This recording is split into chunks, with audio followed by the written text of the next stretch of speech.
Okay, so good day. Thanks for joining us again. And we have, I think, an exciting share today, building really on what we talked about last week. So I'll give a brief recap and we'll go from there. So last week, we discussed that there's a duality to the holiday of Sukkos.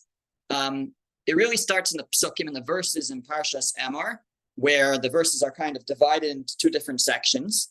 And we took the approach that there's really two different aspects of Sukkos. Famously, in the Gemara and the Talmud, there's a debate as to what we're trying to commemorate with the Sukkah. One opinion says it's Sukkos Mamish, it's actual huts. And one opinion says that it is the Anane HaKavod, the clouds of glory that accompany the Jewish people in the desert. So what we were suggesting, based on a number of commentaries that Rav David Cohen really brings together, what we suggested was that really both are true, and there are two aspects to the holiday of Sukkot. One aspect is Sukkot being the conclusion of the agricultural cycle, Chag HaAsif, as it's sometimes called in the Torah. Sometimes the Torah calls it the holiday of the ingathering. It's a time when we, after leaving our crops to dry in the field in an agricultural society in Israel, they would then bring them in for the winter so they don't get rained on and ruined. So that was a great time of joy. And you see all this abundance. Henry, you want to jump in? I wanted to ask a question. So, Rabbi, Yeah. if you know, is this in fact the harvest season right now in Israel?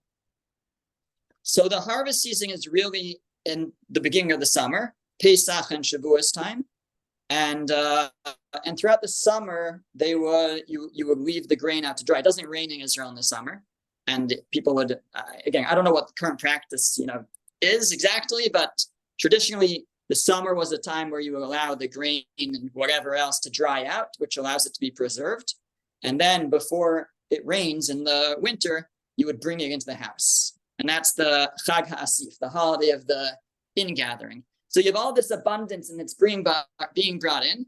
And we know that sometimes a person has a lot, they start to get a little arrogant, as the Torah describes, that a person will say, oh, I did all this.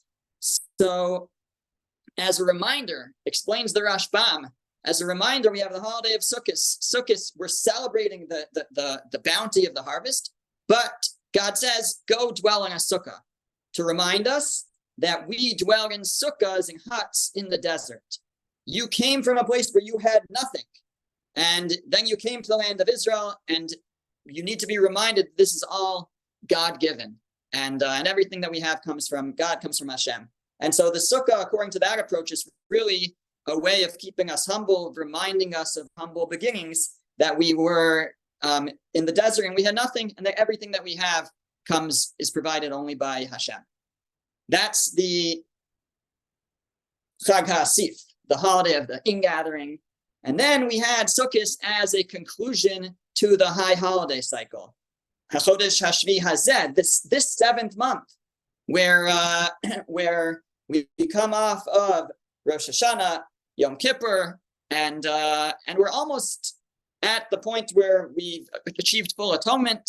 One way to say is Sukkos celebrates that atonement that's achieved at Yom Kippur. But we went a little bit deeper based on the Vilna Gaon. The Vilna Gaon reveals to us that there's something more significant about the time of Sukkos, that actually at the time of the sin of the golden calf, the Anane HaKavod, the clouds of glory, left us when we sinned. Yom Kippur, in that year in the desert, that first year in the desert, Yom Kippur was the day that Moshe brought down the second set of luchos, the second set of tablets. That's why Yom Kippur is the Day of Atonement. But even then, it wasn't all back to the way it had been, because, says the Vilna Gaon, the clouds of glory had not yet returned. When did they return?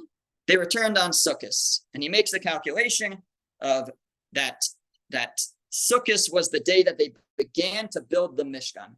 Between Yom Kippur and Sukkos, they got the commandment to build the Mishkan, to build the tabernacle. They brought all the things. They donated everything. It was very quick, 2 days. They donated everything for the Mishkan. And on the 15th of Tishrei, which is the first day of Sukkot, that's when they started to build the Mishkan, and that's when the clouds of glory returned. So when we say that we celebrate or commemorate the clouds of glory, according to this approach, according to the Vilna Gaon, it's not that we're celebrating the miracle of the clouds of glory, but really the message that that event accompanied.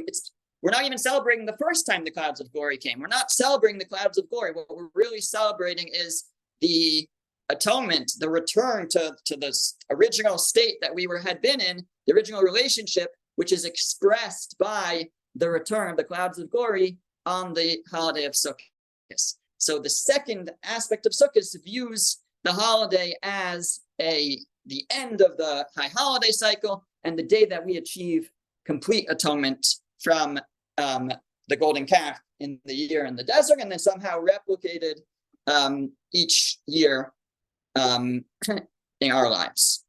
So I want to ask is the following. Are these two ideas connected in any way?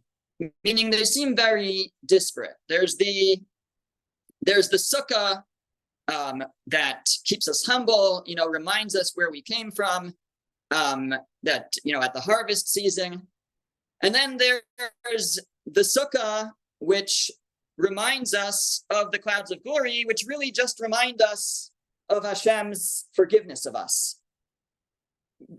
Why a Sukkah? We could have done it any other way, really, to remind us of the atonement that was achieved with the clouds of glory. Does it really have anything to do with a Sukkah? Are these related at all? Are we in a Sukkah only because of the agricultural celebration, remembering the booths, remembering the huts? But really, it doesn't really have to do with the clouds of glory. It's just once we're doing it, maybe it will also remind us of the clouds of glory. They seem to be two very unrelated ideas. And my question is that in fact the case? Are they completely unrelated, or can we actually merge the two ideas? The Sukkah that reminds us to appreciate our bounty, and the Sukkah that reminds us of the clouds of glory. And to ask it another way, why is the Sukkah the way that we celebrate or remind ourselves of the atonement for the final atonement for the sin of the golden calf, which was expressed by the return of the Ananei HaKavod, the clouds of glory. Furthermore, the Vilna Gaon goes through the calculation of how he gets to the point that Sukkot was the day that we started to build the Mishkan. So he says on the first day after Yom Kippur, on the 11th of Tishrei, Moshe gathered the people and put out the announcement that they're going to receive the command to build the Mishkan, announced the people they're going to build the Mishkan. On the 12th and the 13th of Tishrei, the people brought all their donations. On the 14th, they realized they have enough. They put out the announcement, nobody should bring any more donations. And on the 15th, they started building the Mishkan again. And that's when the clouds of glory returned. So my question is why? The clouds of glory is somehow an expression of God's presence, a heightened level of God's presence. And you would think either they should return on Yom Kippur when they achieved atonement, or maybe when the Mishkan is completed, right? The Mishkan is going, when is the Mishkan completed? It's completed actually Hanukkah time. That's when they finished building the Mishkan in the month of Kislev. And that would be a logical time that the clouds of glory return.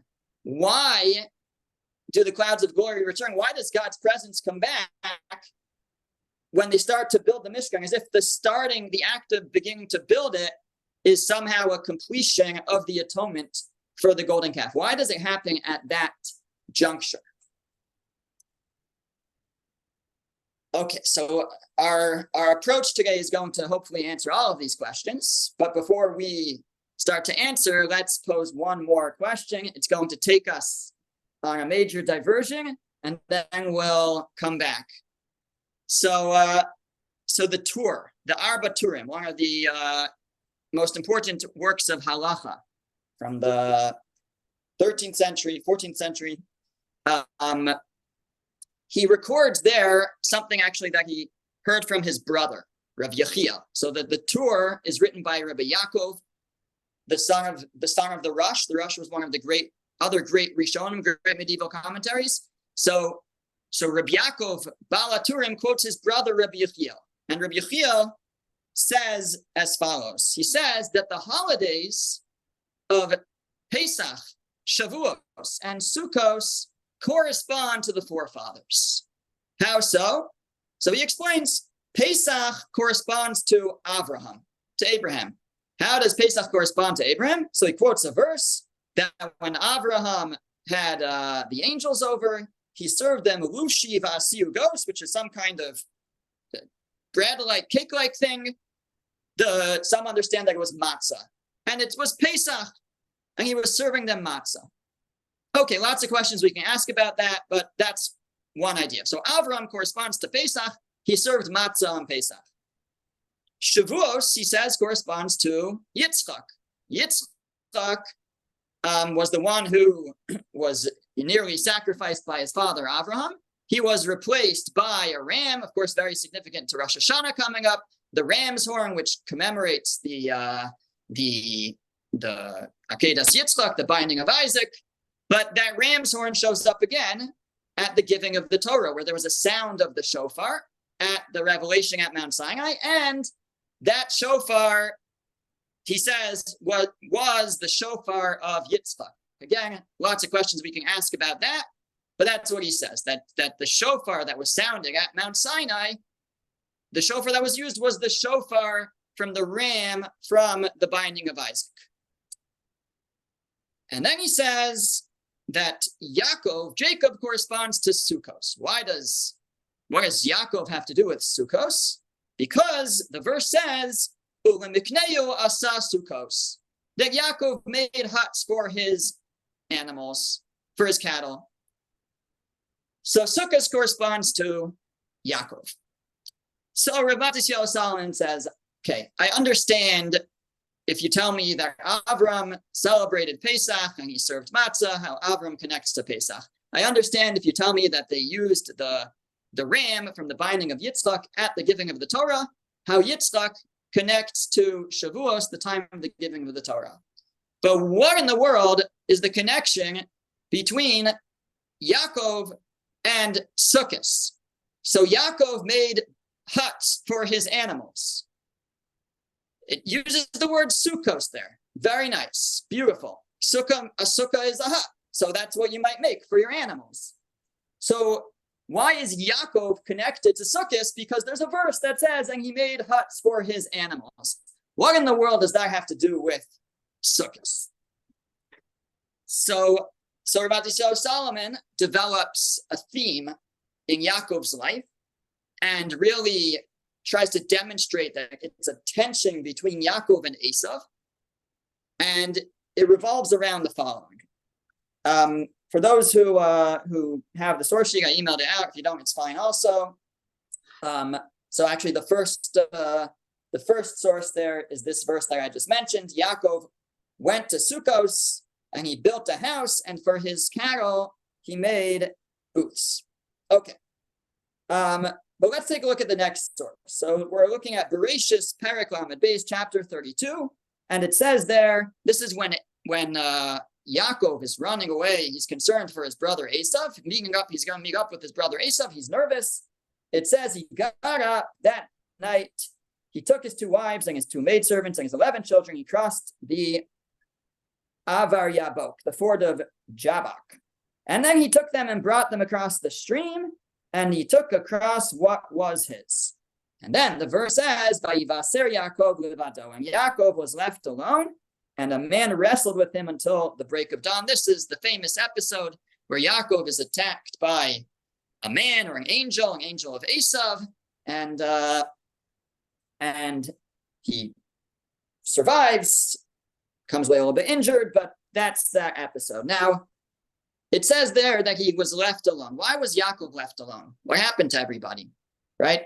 So the Gemara tells us, we've learned about this together before, for those who've learned with me, the Gemara tells us in Chulin, it says, and Yaakov was left alone. Rashi also quotes this over there. That says the Gemara, Rabbi Elazar says, because he remained to collect some small pitchers that had been left behind. Nishtayer al pachin ktanim. He remained back for some small pitchers. Seemingly they had crossed the ford, they forgot some jugs. He went back for these small jugs. Says the Gemara, Mikan, here we learn that when it comes to tzaddikim, when it comes to the righteous, chaviv aleim mamonim yoser migufam. Their possessions are dearer than their own bodies. And why? Because they don't stretch out their hand to partake in stolen property. So this is a very perplexing statement in the Talmud, that the righteous, their possessions are more dear to them than their bodies. Now this seems to go against everything that we teach in Jewish day school, which is that our possessions are not what's important. We should not obsess about materialism and gathering things. We don't take it with us to the next world, etc. And yet here we have the Gemara telling us that tzaddikim, their possessions are more dear to them than their own bodies. So what's going on here? So a number of commentaries explain, really based on an idea from the Arizal, that if a person recognizes that everything that they have is given to them by Hashem, by God, so it must be that everything that God gives me, he gives me for a purpose.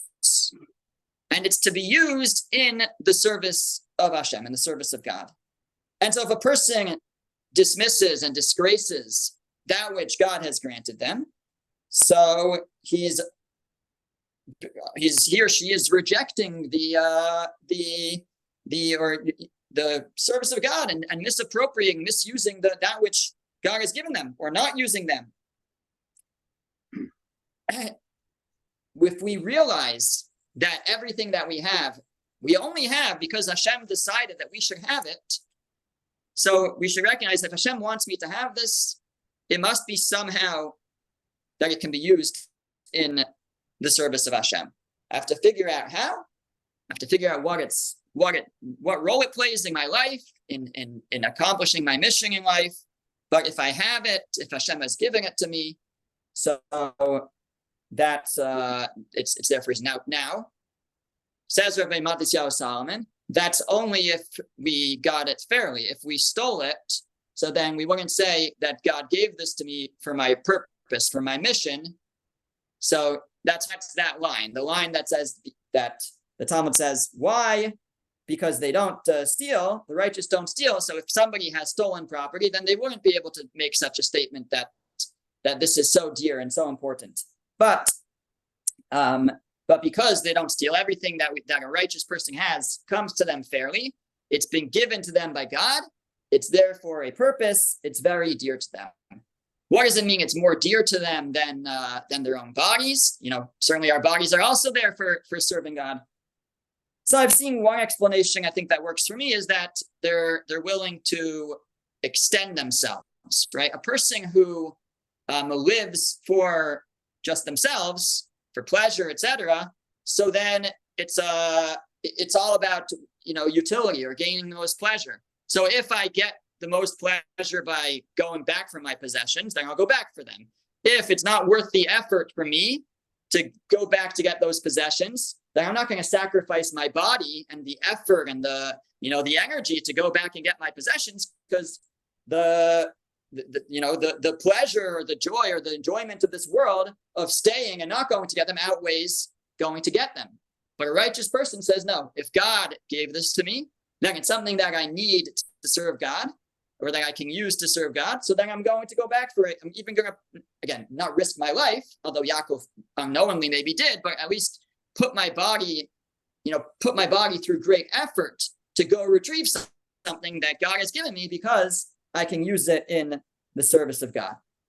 And this was the attitude and the perspective that Yaakov had about his possessions. And it could be, says Rabbi Matisyahu, that that's exactly what the angel was attacking him regarding. In fact, the way that he says it is, it could be the angel misinterpreted Yaakov's returned for his possessions. He thought Yaakov was going back for his possessions because he valued possessions for the sake of collecting more, more wealth in this world. So that's why he's like, oh, this is my chance to get him, at a moment of weakness. But that wasn't why Yaakov went back. In fact, Yaakov went back because he recognized that whatever God has graced him with is there for serving God. And we see this tension between Esav and Yaakov over this idea in a midrash. The midrash says that when Yaakov and Esav were still in the womb, so Yaakov said to Esav, we're two brothers in our mother's womb, and there's two worlds. There's this world and there's the next world. There's the world to come. He said, how about we make a deal? This world has pleasures, eating and drinking, and business, and the way it says is marriage and having children, but the next world, it's not like that. So Yaakov said, how about this? You take this world, Olam Hazeh, and I'll take the next world. Okay, I don't know exactly what that means, how you make a deal like that, but that's what the Midrash says they discussed. And they agreed. And in fact, the Midrash says that was the transaction that occurred later between Yaakov and Esav was over this matter. Now later, Yaakov returns from the house of Lavan with a whole family and with tremendous wealth. And Esav turns to Yaakov and he says, what is all this? To quote the verse, he says,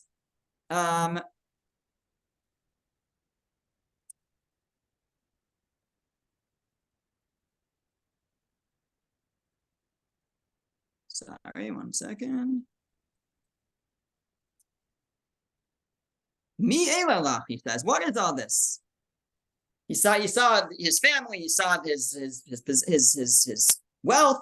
What is all this? Yaakov said, these are the children that God has graced me with. So the Midrash says, what was that conversation about?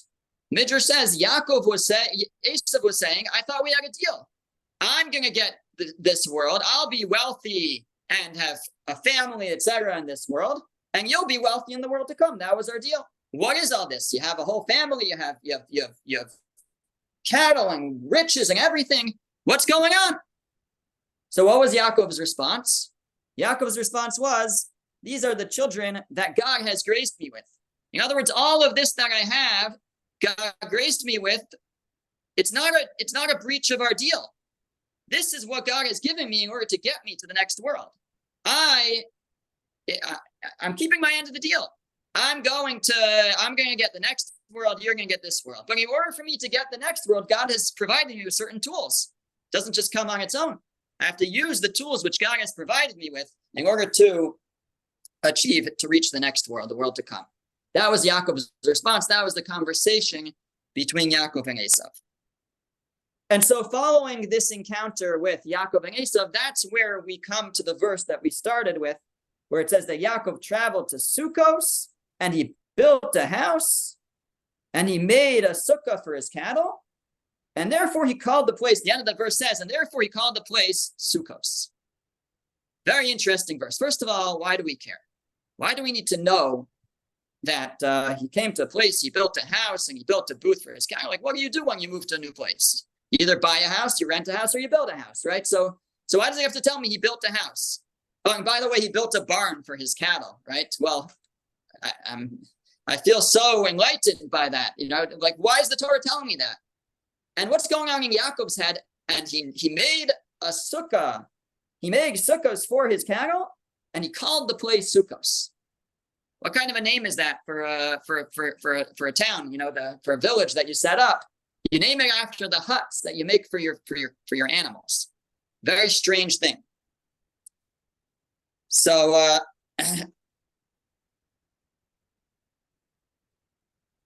Ramat Yisrael says that according to what we've said up till now, we can understand it.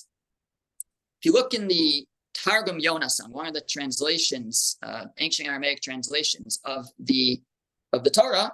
So he translates this verse as follows. Again, the verse says he went to Sukkos, he built a house, and he built Sukkos, huts for his animals. The Targum Yonasan says he stayed there for 12 months, and he built a beis medrash, a house of study.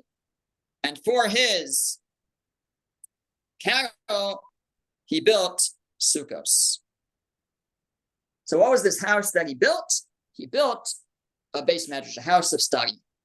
A house, a place that would be a place where a person works on their spiritual connection with God.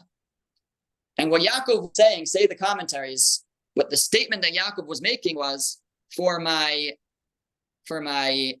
spiritual pursuits, I build a house. A house is, something that's lasting, something that's what we call keva. It's sturdy, it's firm. For my possessions, they get a sukkah. My possessions, which are temporary, they get a temporary dwelling, because they're secondary. They're not what's important. They are really a means to an end. My possessions are a way in which I reach the next world. But spiritual pursuits, that is the next world. That is that's the real deal. So in order to demonstrate this, again, after coming off the heels of meeting up with Esav, who stands for this world, for benefiting from this world, for the sake of pleasure in this world. So Yaakov goes, and immediately after, to maybe for the sake of his family, to counteract the influence of meeting up with Esav, Yaakov goes and he builds a beis medrash in a sturdy way, a sturdy house of study, but for his animals, he builds Sukkos. He builds these temporary dwellings, as if to say that for our possessions, we only need a temporary dwelling. And in order to remember that lesson, he called the place Sukkos, in order to bring out that lesson that our possessions are temporary. They kind of only need something, a temporary protection. So says Ramat Yisrael, now we can go back and answer what Yaakov and the fact that he made Sukkos for his animals, what does that have to do with the holiday of Sukkos? And that is because that is one of the main themes of Sukkos. Sukkos, we are to build a temporary dwelling. Many of the halachos of the Sukkah have to do with the idea that it's supposed to be a temporary dwelling. Many of the laws in terms of what you're allowed to use for the schach, how high it could be, etc. And the idea, the way it's expressed by the sages and the Gemara and the Talmud is, leave your diras keva, leave your permanent home, and dwell in a temporary home. And it's to remind us of the temporal nature of this world, that our possessions are temporary. This world is temporary. Anything that we accumulate, that we amass in this world is really just there to help us get to the next world. By leaving our more permanent dwelling and dwelling in temporary dwelling, we remind ourselves of the temporal nature of Olam Hazeh, of this world. And that's exactly what Yaakov was trying to bring out, to teach when he went and built a sturdy building for Torah study and a more temporary dwelling place for his cattle. Okay, Henry, you have a question? Yes, I did, Rabbi. So is there a place to go to see the law on what a sukkah should look like, how it should be built, how large, of what materials it should be made of? Is there a place that lays that out? Definitely. I can send you some, I can discuss it with you and also send you some resources. Okay. Sure. Okay. So that's a lesson of the Sukkah. The Sukkah reminds us of the temporary nature of this world, and specifically with regards to our possessions. Our possessions are temporary. We're given them, we're granted them like Yaakov Avinu teaches us, we're granting our possessions really to be used in the service of Hashem. That is their purpose. And therefore we should value them. But as a means to, achieve, to do mitzvahs, to fulfill God's will in this world. So what does this have to do with the clouds of glory and the golden calf? So I was thinking the following. There were many aspects to the sin of the golden calf. First and foremost, some form of idolatry. But there were different parts that led to it. One of the things that led to the golden calf was that when they panicked and they said, what should we do? Moshe is not coming down the mountain. What should we do? So what happened? So if you look on the source sheet, Shmos, Perek Lamed Beis, chapter 32, they removed the golden earrings that were in their ears, and they brought them to Aaron. Where did they get the materials to create the golden calf? They donated them. They donated their own gold in order to get the gold to create the golden calf.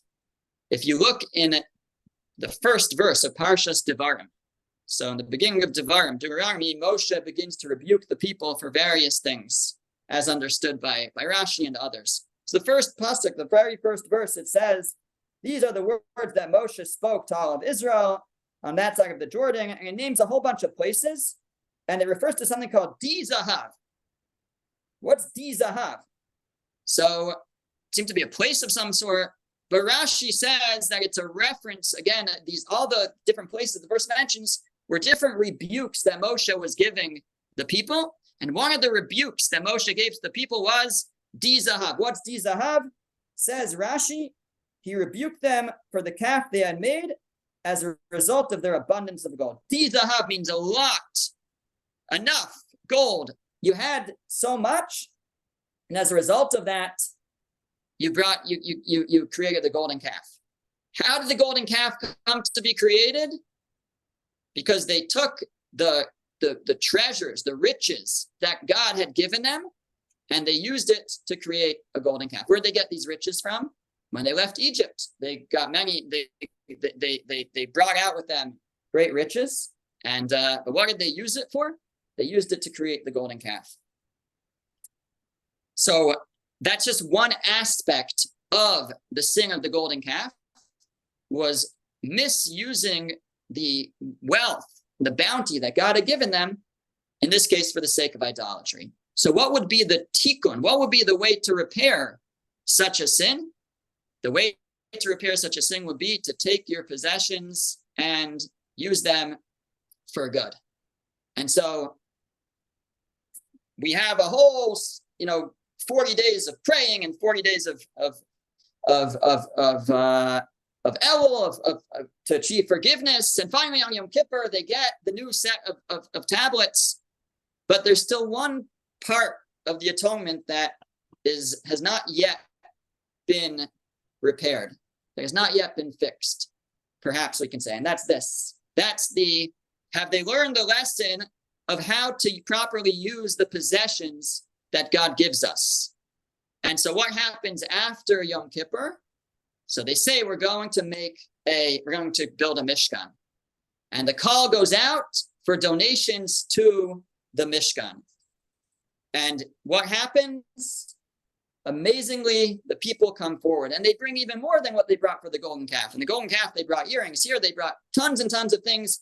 And in just 2 days, for this massive structure, not so massive, but a lot of gold involved, they had everything that they needed for the Mishkan. With that, the people rectified this aspect, this component of the sin of the golden calf.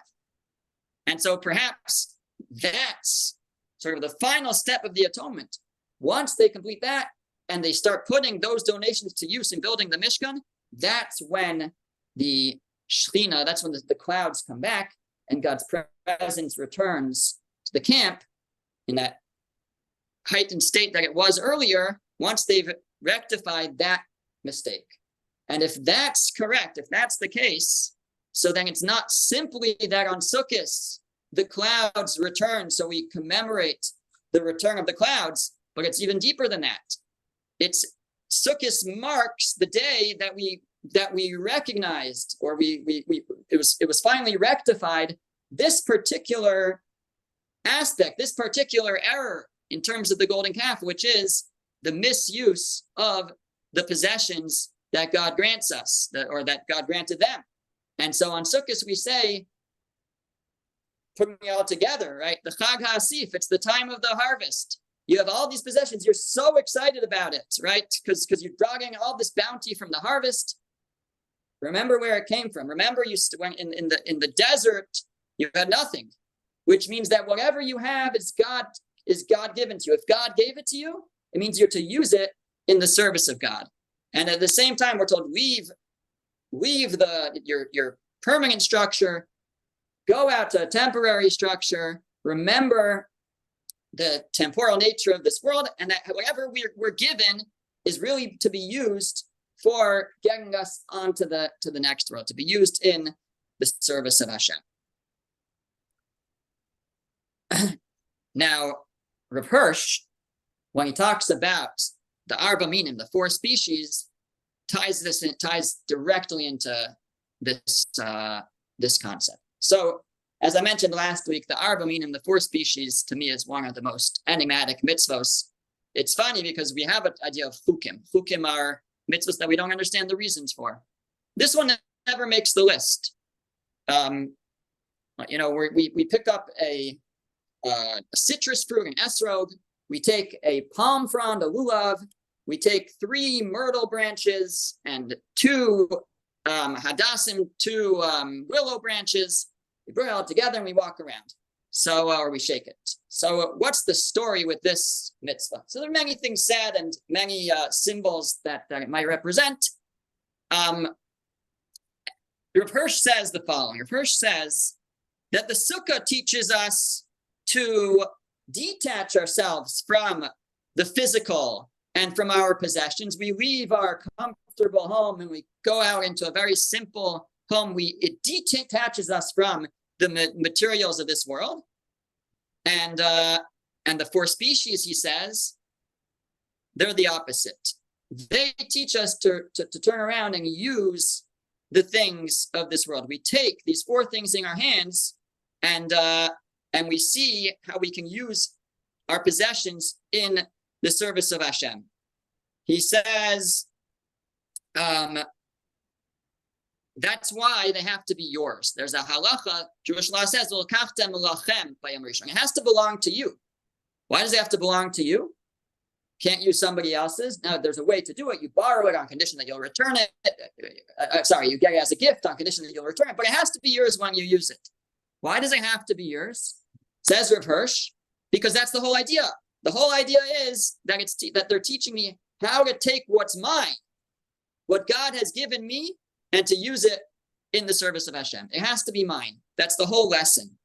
And he says that that the 4 species express different types of possessions one can acquire. The esrog, the citrus fruit, is food, and it has a smell. The lulav from the palm tree is it's also a type of food. I mean, you can't eat the lulav, but the palm tree produces dates. It doesn't smell though. The hadassim, the myrtle branches, have a smell but no taste. They're not food. And the willow branches, they don't have a smell and they're not food. It's just wood. It's all these different types of materials. They can all be used. And he goes on to describe that, in fact, the benefits of this world can come in different ways. Some of them are ready to be used, edible from the start or usable from the start. They smell good, they look beautiful. Some things take effort to turn them into something useful. A piece of wood, is not useful until you build something with it. You create something out of it. But all that's included in these four species. And he says, and what we're being taught here is that whether something is ready to be used, it's a benefit, it's a pleasure of the world that's ready to be used, or whether it's not. All of these things are meant to be, everything that we have of all types is meant to be used in the service of Hashem. And maybe just to end off with one more midrash. The midrash describes that that the lulav corresponds to one's spine, and the estro corresponds to a person's heart, and the hadassim, the myrtle branches, which the leaves are kind of like shaped like eyes, so those correspond to the eyes, and the willow branch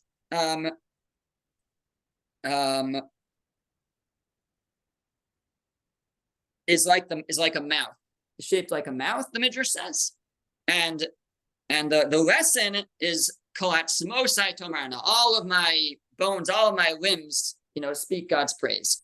And again, I think the lesson is similar. The lesson is that this can represent is not only dedicating our possessions to the service of Hashem, but dedicating our whole selves, our entire selves, all parts of our being to the service of Hashem. So just to quickly recap, for those who have to go, it's fine. But to quickly recap, so we began by asking, is there a way to relate? Is there the idea of the Sukkah to the idea of the return of the clouds of glory and the forgiveness attained when they began to build the Mishkan? Why was it that they attained forgiveness when they began to build the Mishkan? And what we suggested, really based on following the course of Yaakov's life, or Yaakov's life perspective, that everything that Hashem gives us is to be used in the service of Hashem. That was a mistake that they made with the golden calf. In fact, they used it to the detriment. They took God's bounty, God's riches that he had provided, and they used it to create the golden calf. They rectified that with the donations that they brought to build the Mishkan. The day they begin to build the Mishkan, that's the day that the clouds of glory come back. That's the day they achieve atonement. And that's the day also that we celebrate that. But at the same time, we also remind ourselves of that lesson. We leave our permanent dwellings to go dwell in temporary dwellings, to remind ourselves of the temporal nature of this world. Everything that we are given is, first of all, not to get lost in the material, but also to be used. It's a means to get to the next world.